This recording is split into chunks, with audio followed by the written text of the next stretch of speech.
これはトイピリカですね。トイピリカと中川さんのスペルトのカンパニトイピリカっていうのは小麦の種類の名前ですか？ー。トイピリカはアグリシステムさんがやってる、リジェネラティブの取り組みの小麦で、有機に転換期間中の小麦農家さんをバックアップするみたいな。なんでブレンドの小麦なんですよ。なんだけどちょっと割高には感じはするんですけど、結局有機の認証を得るまでの期間をパン屋さんがフォローするってことだと思います。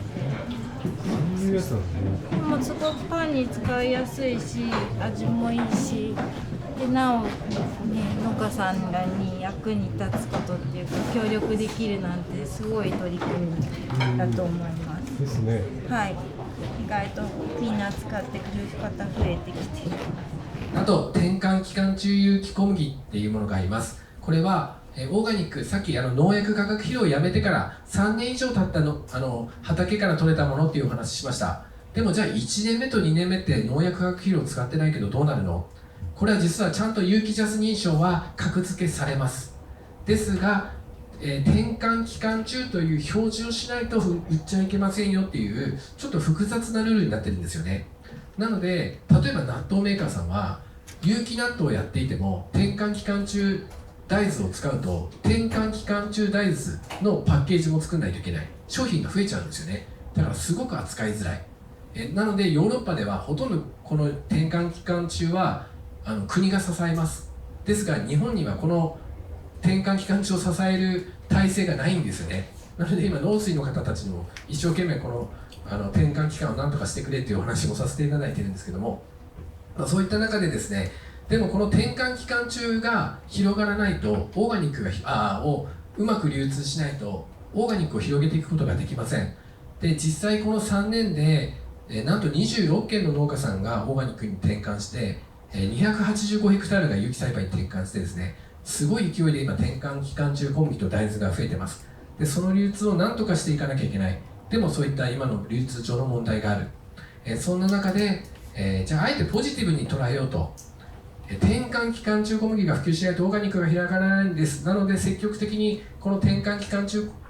農産物を応援してくださいっていう転換期間ポジティブキャンペーンというのをですね、これもこの2年ぐらいやっておりまして、実際今小麦はもちろんパン屋さんの皆さんがすごく応援してくださっているんですけれども、大豆もですね、いろんなメーカーさん21社のメーカーさんがいろんな転換期間大豆商品を作ってくださって今応援してくださっております。これは本当はもっともっと詳しくお話ししたいんですけれども、ここにやっぱり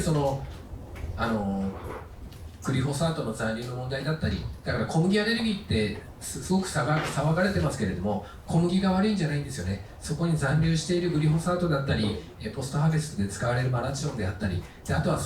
製パンの加工家庭でやっぱり短時間での製パンであったり、大量生産される製パンの中で作られるものであったり、要は発酵が少ないものであったり、他にも品種改良の問題であったり、すごく複合的です。であとそもそも人間の腸が今遺伝子組み換えの食品を食べ続けていることで、さっきも言った腸内菌層がすごく、減ってしまってるんですよね。劣化してます。そうなるとそういったアレルギーになりやすい、っていうようなことも今分かってきています。だからいろんなことこれを解決すればこの問題を解決すれば解決するってものではなくて、いろんなものをやっぱり複合的に全体的に部分最適ではなくて全体最適で考えていかなきゃいけないっていうのが、これも土壌の問題も社会の問題も全部本当に一緒だと思うんですよね。土壌の劣化は長年のやっぱり化学肥料除草剤の多糖によって腐食っていう土壌の栄養がどんどん劣化してきます。で団粒構造っていうのは水はけの良さだったり保水性だったりっていうものを担保する大事な構造なんですけども、これが壊れてしまいます。で土壌菌層は、先ほどもお話ししたように菌とか微生物とかの多様性ですね、そういったものが単純化している、こういう形でどんどん土壌が劣化してしまっている。であと、これは農業経営の方になるんですけれども、肥料や飼料、農業機械が高騰して、なかなか今農家さんの生活がですね、厳しい状況になってしまっていると。でそもそもだからこの農業の持続性ってものが今失われつつあります。